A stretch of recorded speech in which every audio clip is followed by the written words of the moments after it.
রাজ্যে এসআইআর এর মাঝেই সিএ ক্যাম্প, বারাসাতে বিজেপির সিএ ক্যাম্প, 6 নম্বর ওয়ার্ডে বিজেপির সিএ শিবির। সিএ আবেদনে শিবিরে লম্বা লাইন। আমাদের সঙ্গে রয়েছেন প্রতিনিধি জিয়াউল। জিয়াউল, ঠিক কিরকম ছবি? দেখো, এসআইআর আবহে চলছে সিএ ক্যাম্প বারাসাতের 6 নম্বর ওয়ার্ডে কানাপুকুর এলাকায়। সেখানে ভারতীয় জনতা পার্টির দ্বারা এই সিএ ক্যাম্প করা হচ্ছে এবং সেই ক্যাম্পে লম্বা লাইন, প্রায় হাজার হাজার মানুষ তারা কিন্তু এখানে আসেন। মূলত বাংলাদেশ থেকে বিভিন্ন রকম ভাবে ধর্মরক্ষার স্বার্থে যারা এপারে চলে এসছেন, 2007, 10 এবং 2013 সালে ভারতে এসছেন এবং একাধিকবার কিন্তু আবেদন করেছে, কোন রকম ভাবে তারা এই নাগরিকত্ব পাননি। তার জন্য এই সিএ ক্যাম্পে তাদের আসা এবং সেখানে লম্বা লাইন, সকাল থেকে দেখা যাচ্ছে লম্বা লাইন এবং সবাইকে এই সিএ অর্থাৎ এই নাগরিকত্ব দেওয়ার জন্য এই ক্যাম্পে লম্বা লাইন দিয়েছেন এবং তারা খুশি। তার কারণ এর আগে একাধিকবার আবেদন করে কোনো নাগরিকত্ব পাননি, এবারে তাই লম্বা লাইন দিয়েছেন সকাল থেকে এবং তারা সেখানে গ্রহণ করছেন ফর্ম। ফলে এবার হলেও কিছুটা হলেও তারা আশ্বস্ত হচ্ছেন যে তাহলে এবার হয়তো নাগরিকত্ব ফর্ম পাবেন বা নাগরিকত্ব পাবেন। তার জন্য এই লম্বা লাইন বারাসাত 6 নম্বরের কানাপুকুর এলাকায়। বেশ, ধন্যবাদ। এখন বললো যে সিএর মাধ্যমে নাম করলে তাহলে নামটা উঠবে, নাগরিকত্ব পাবো। এই কত সালে? 7 সালে অবৈধ পথে। ওই তো অত্যাচারের কারণে চলে যাচ্ছে। ভালোই হবে, নাগরিকত্বটা পাবো। 13 সালে এসেছিলাম। কারণ ছিল ওই অত্যাচার ছিল, তাই চলে এসেছি। এরা বলছে নাগরিকত্ব করো, ভালো হবে, চেয়ার আনতে আসবে, নাগরিকত্ব কার্ড দেবে, সেজন্যই বলছে ভালো সুবিধা হবে, সেটাই মনে হচ্ছে।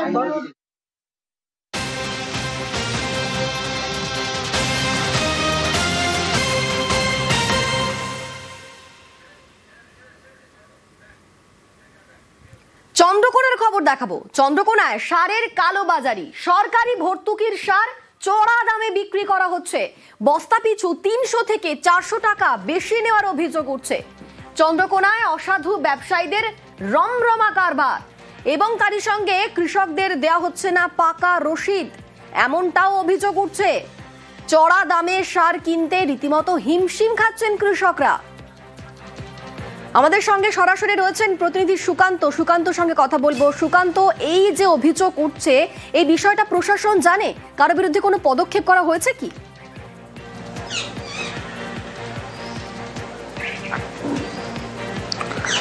দেখো অনিন্দিতা, প্রথমেই তোমাকে জানিয়ে রাখি, এই বিষয়ে আমরা ঘাটালের মহকুমা শাসক ওনার সাথে যোগাযোগ করেছিলাম। তিনি ক্যামেরার সামনে কিছু বলতে না চাইলেও তিনি বলেন যে পুরো বিষয়টি আপনাদের কাছ থেকে জানলাম।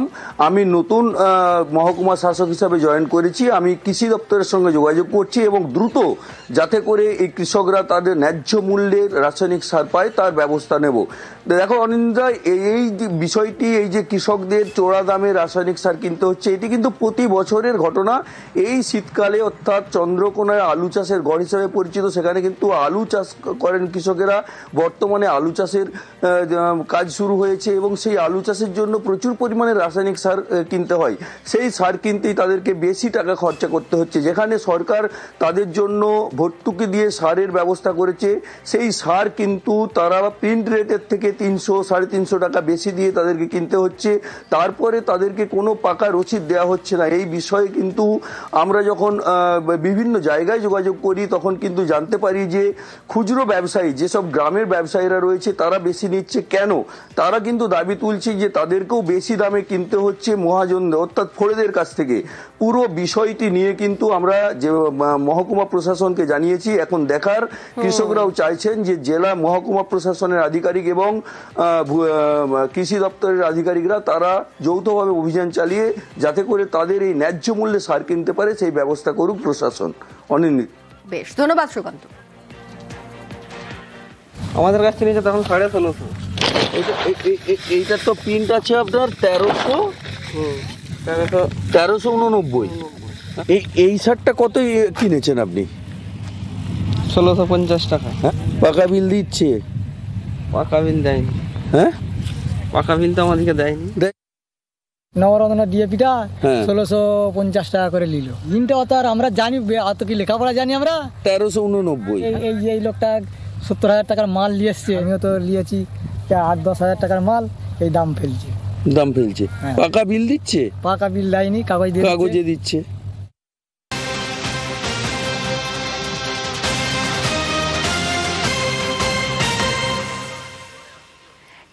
ছাড়াই শয়ে শয়ে গাছে কোপ। অভিযোগ বিজেপি পরিচালিত পঞ্চায়েতের বিরুদ্ধে। খানাকুলের ঠাকুরানীচক পঞ্চায়েতের এই ঘটনা। ৩০০রও বেশি গাছ অনুমতি ছাড়া কাটার অভিযোগ। আমাদের সঙ্গে রয়েছেন প্রতিনিধি শুভদীপ। শুভদীপ, টেন্ডার নেই তা সত্ত্বেও এত গাছ কাটা হলো কেন, কিভাবে? দেখো, পুরোপুরি বেআইনি ভাবে এই গাছ কাটা হয়েছে। খানাকুলের যে ঠাকুরানী চক পঞ্চায়েত রয়েছে সেই পঞ্চায়েতের মাইনার এলাকায় যে অরোরা খাল বয়ে গেছে তার পাশে কিন্তু অসংখ্য গাছ রয়েছে এবং সেই গাছ কোন রকম টেন্ডার তো পরের কথা, বন দপ্তরের থেকে কোন রকম অনুমতি নেওয়া হয়নি এবং টেন্ডারের তো কোনো প্রশ্নই ওঠে না। এর ফলে যে গাছ পাচার এবং বিক্রি করে দেওয়া হয়েছে বলে অভিযোগ উঠেছে এবং এই ঠাকুরানী চক পঞ্চায়েত কিন্তু বিজেপি পরিচালিত পঞ্চায়েত রয়েছে এবং তৃণমূলের তরফ থেকে অভিযোগ করা হচ্ছে যে বিজেপি পরিচালিত পঞ্চায়েতের প্রধানের মদতেই এই গাছ চুরি হয়েছে এবং গাছ কাটা হয়েছে। যদিও বিজেপির প্রধান দাবি করছেন তার পঞ্চায়েত এলাকায় গাছ কাটা হলেও তিনি জানেন না এইভাবে গাছ চুরি হয়েছে বা কাটা হয়েছে বলে তিনি জানেন না বলে অদ্ভুত যুক্তি দিচ্ছেন। যদিও এই ঘটনার পর কিন্তু বন দপ্তরের তরফে এই এলাকা পরিদর্শন করা হয় এবং বেশ কিছু গাছও বাজেয়াপ্ত করা হয়েছে এবং বন দপ্তর জানিয়েছে যে কোন রকম অনুমতি নেওয়া হয়নি বলে বন দপ্তরের আধিকারিকরা স্বীকারও করেছেন এবং এই মুহূর্তে কিন্তু এই ঘটনায় বন দপ্তর তদন্ত শুরু করেছে। অনিন্দিতা, বেশ, ধন্যবাদ।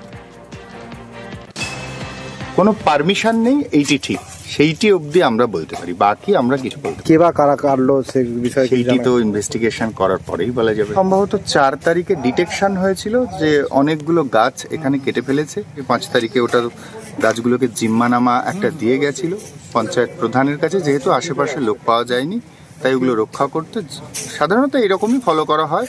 হয় একজন রেসপেক্টেড স্কুল শিক্ষক, পঞ্চায়েত প্রধান, কাউকে দেওয়া হয় যে এগুলো রক্ষা করবেন। ইনভেস্টিগেশন চলছে। যে শত শত গাছ কেটে পাচার করা হচ্ছে, বিক্রি করে দেওয়া হচ্ছে। হাওড়া ডিভিশনের যিনি অফিসার এসেছেন প্রত্যক্ষ তিনি দেখেছেন এবং তিনি স্বীকার করেছেন যে এর কোনো পারমিশন নেই। এই গাছগুলো যে কাটা হলো তাহলে কার নির্দেশে কাটা হলো? এখানের যে গ্রাম পঞ্চায়েতের প্রধান আছে বিজেপি পরিচালিত, এই পঞ্চায়েতের প্রধান তিনি হয় সব কিছু জানেন নতুবা তিনি না জানার ভান করছে। বিজেপির কাজ গাছ কাটো লুট করো, গাছ কাটো লুট করো। অবিলম্বে দোষীদের দ্রুত গ্রেপ্তার করতে হবে। তৃণমূল কংগ্রেস অভিযোগ করবে, স্বাভাবিক ওদের প্রশ্নের কি উত্তর দেবো? গাছ কাটা কে কেটেছে না কেটেছে আমরা জানি না। আমরা যখন এসেছিলাম দেখলাম ওখানে গাছ পড়ে আছে, কিছু লোক নিয়ে যাচ্ছিল, সেই সমস্ত গাছগুলোকে আমরা ওখান থেকে বাজেয়াপ্ত করি, করে একটা জায়গায় স্ট্যাক করি, ফরেস্টে খবর দিই, থানায় খবর দিই, বিডিও সাহেবকে খবর দিই, আমরা মেল করেছি, চিঠি করেছি, সেই চিঠির কপি আমাদের কাছে আছে। এবারে কে করেছে না করেছে সেটা ইনভেস্টিগেশন হোক, তদন্তর পরেই বলা যাবে। তার আগে তো বলা যায় না যে এই করেছে সে করেছে, এটা আমরা বলতেও চাই না। যদি কেউ দোষ করে থাকে ইনভেস্টিগেশন হোক, ইনভেস্টিগেশনের পর যা হবে। নিউজ 18 বাংলায় স্বাগত। খবর দিনভর নিয়ে আমি অনিন্দিতা। নজর রাখবো বসিরহাটের দিকে। বসিরহাটের 19 নম্বর ওয়ার্ড, সেখানে এসআইআর নিয়ে আতঙ্ক। 2002 এর তালিকায় নাম থাকলেও 2025-এ নাম বাদ। কোথাও অবিবাহিতকেই বিবাহিত দেখিয়ে নথি, ভাইকেই স্বামী দেখিয়ে তালিকায় নাম। এরকমই ভুরি ভুরি অভিযোগ উঠছে বসিরহাটের 19 নম্বর ওয়ার্ডে। এসআইআর নিয়ে রীতিমতো আতঙ্ক বসিরহাটের 19 নম্বর ওয়ার্ডে। 2002 এর তালিকায় নাম থাকলেও 2025-এ নাম বাদ। কোথাও অবিবাহিতকেই বিবাহিত দেখিয়ে নথি, ভাইকেই স্বামী দেখিয়ে তালিকায় নাম। আমাদের সঙ্গে রয়েছেন প্রতিনিধি অনুপম। অনুপম, বসিরহাটের 19 নম্বর ওয়ার্ড, সেখানে এসআইআর এর পরে ভুরি ভুরি অভিযোগ উঠছে, কিন্তু এত গরমিল হলো কিভাবে আর ঠিক কি কি অভিযোগ উঠছে?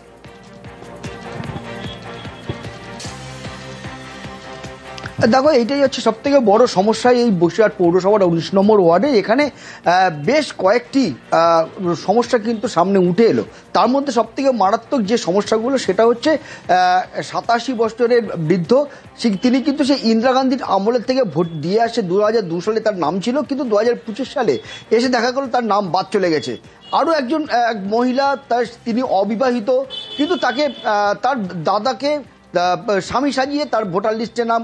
আরও এক মহিলা, তিনি বয়স্ক হয়ে গেছে, 60-এর উপরে তার বয়স, তার এক সময় এখানে নাম ছিল, কিন্তু সেই যে এপিক নাম্বার, সেই এপিক নাম্বার দিয়ে এখন অনলাইনে দেখা যাচ্ছে যে সে অন্য রাজ্যের এক জায়গার ভোটার লিস্টে তার নাম চলে গেছে।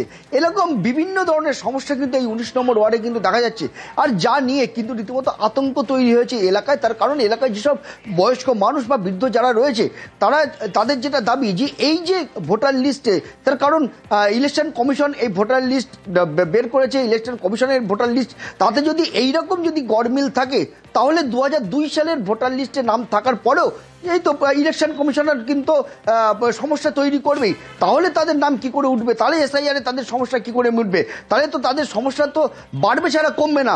এই নিয়ে কিন্তু আতঙ্ক তৈরি হয়েছে বসিরহাট পৌরসভার 19 নম্বর ওয়ার্ডে, এবং তাদের যেটা দাবি যে অবিলম্বে এই সমস্যার থেকে সমাধান করা হোক। যদিও এখানকার যে তৃণমূলের যে BLA 2 তিনি কিন্তু এই পুরো বিষয়টা কিন্তু ইলেকশন কমিশনকে জানিয়েছে, এবং এখানকার যে যিনি কাউন্সিলর তিনিও কিন্তু ইলেকশন কমিশনকে জানিয়েছে যাতে এই সমস্যার দ্রুত সমাধান হয়। এখন দেখার বিষয় কত তাড়াতাড়ি এই মানুষগুলোর সমস্যার সমাধান থেকে উদ্ধার হয়। একেবারেই সেটাই নজর থাক। ধন্যবাদ অনুপম। 2000 সালে ভোটার লিস্টের নাম ছিল স্বপ্ন সরকার, কৃষ্ণপদ সরকার বাবার নাম। তার আগে তো ভোট দিচ্ছেন? তার আগের থেকে ভোট দিচ্ছে। তারপরে এখন কি হয়েছে?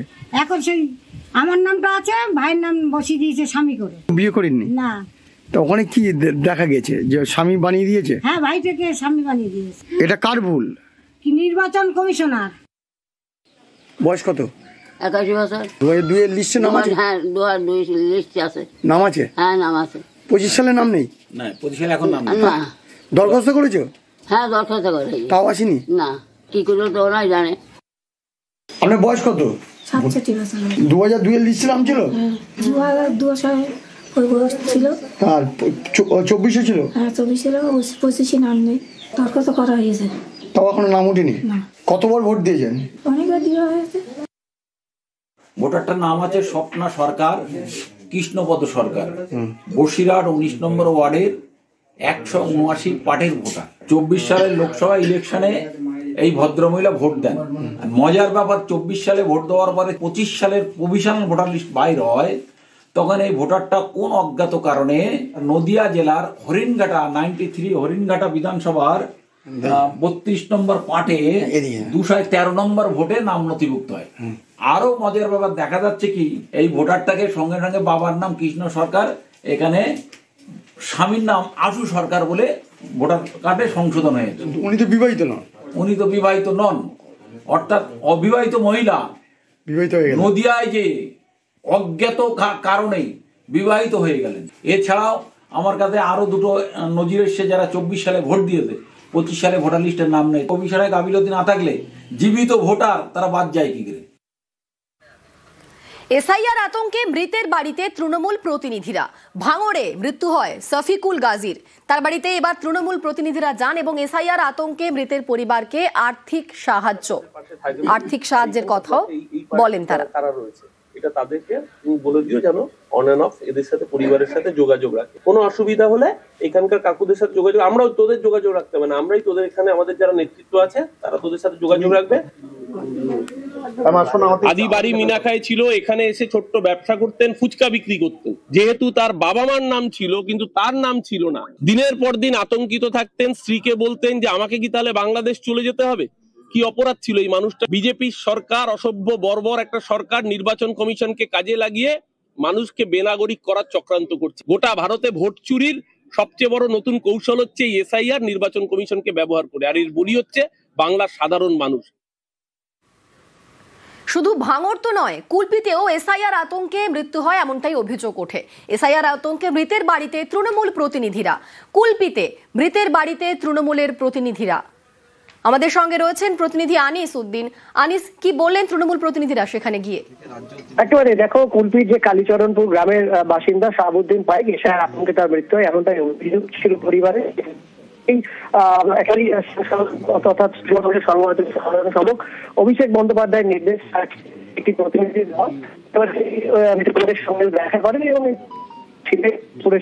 ভৌমিক মথুরাপুরের সাংসদ বাপি হালদার সহ স্থানীয় বিধায়ক সঙ্গে দেখা করেন এবং পরিবারের আর্থিক সাহায্য তুলে দেন, পাশাপাশি তাদের পাশে থাকার আশ্বাস দেন এবং এসআইআর নিয়ে অযথা বিষয়ে কিন্তু বার্তা দেওয়া হয়। এবং পরিবারের পক্ষ থেকে যেটা জানানো হয়েছে তৃণমূল নেতৃত্ব এবং এলাকার জনপ্রতিনিধিরা প্রথম থেকেই ছিলেন এবং তারা আশ্বাস দিয়েছেন, তারই পাশাপাশি আর্থিক সাহায্যের কথাও ঘোষণা করেছেন তারা। ধন্যবাদ। তৃণমূল কংগ্রেসের সৈনিক হিসেবে ওনাদেরও বলেছি, পাশের আশেপাশের সমস্ত মানুষদেরই বলেছি আপনারা আতঙ্কগ্রস্ত হবেন না। প্রয়োজনে আন্দোলন করতে দিল্লি যাব, প্রয়োজনে আইনের দ্বারস্থ হব, হাইকোর্ট সুপ্রিম কোর্ট করব, কিন্তু মানুষের মানবাধিকার কাটতে আমরা দেব। ভারতবর্ষের স্বরাষ্ট্রমন্ত্রী যেটা বলেছিলেন, ডিটেক্ট, ডিলিট অ্যান্ড তারপরে বাইরে বার করে দেয়। এনআরসির পদক্ষেপ নির্বাচন কমিশনকে দিয়ে করানোর প্রক্রিয়া শুরু করেছে। এসআইআর এর মাধ্যমে সারা বাংলার মানুষকে ভয় দেখানো হয়েছে। সঙ্গে কথা হয়েছে, আর্থিক সহায়তা কিছু করেছে, বলে গেছে পাশে আছি, থাকবো বলে গেছে। আমার বৌমা যে একটা ব্যবস্থা করে দেওয়ার কথা দিয়ে গেছে। এসআইআর নিয়ে আমার বৌমার লিস্টে নাম নেই, এই 3 লিস্টে আমার ছেলেরও নাম নেই। আমার ছেলের সঙ্গে শুক্রবার রাত্রে শুধু একবার বলছে, আবার আমি তো বেঁচে যাবো, কিন্তু তোমার বৌমার উপায় কি?